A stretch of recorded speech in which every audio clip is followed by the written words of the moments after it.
Vous avez bien compris, c'est l'heure du spécial Sarah.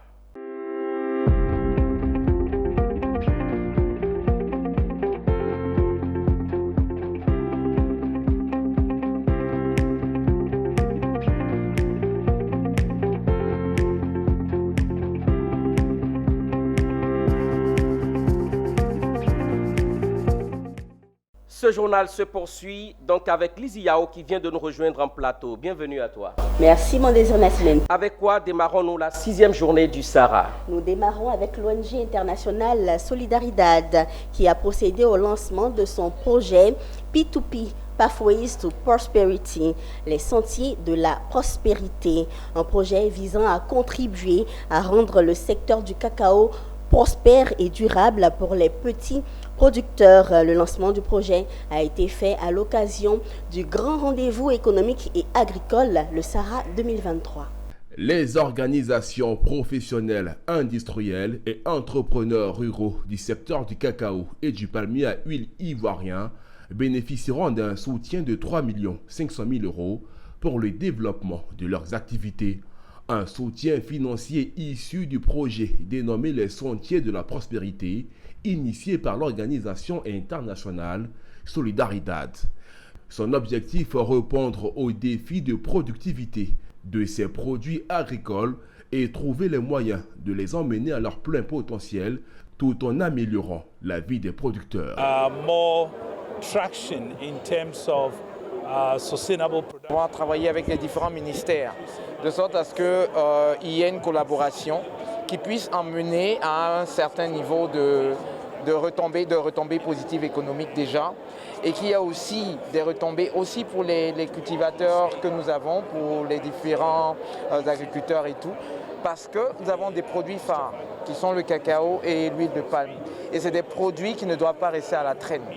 Et avec ces produits-là, on n'a pas besoin d'attendre que les choses avancent. Il faut absolument que les choses aillent de l'avant et positivement pour les agriculteurs, pour déjà la Côte d'Ivoire.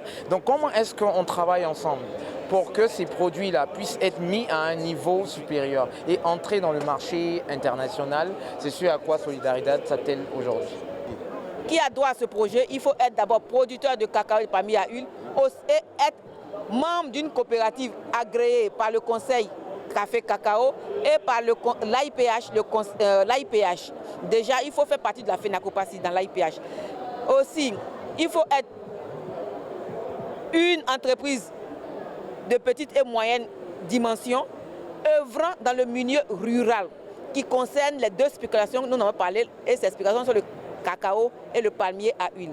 Cette initiative bénéficie de l'accompagnement du Royaume des Pays-Bas, invité d'honneur au Salon international de l'agriculture et des ressources animales Sahara 2023. Le Côte d'Ivoire, c'est le premier exportateur de cacao et les Pays-Bas est le premier importateur de cacao.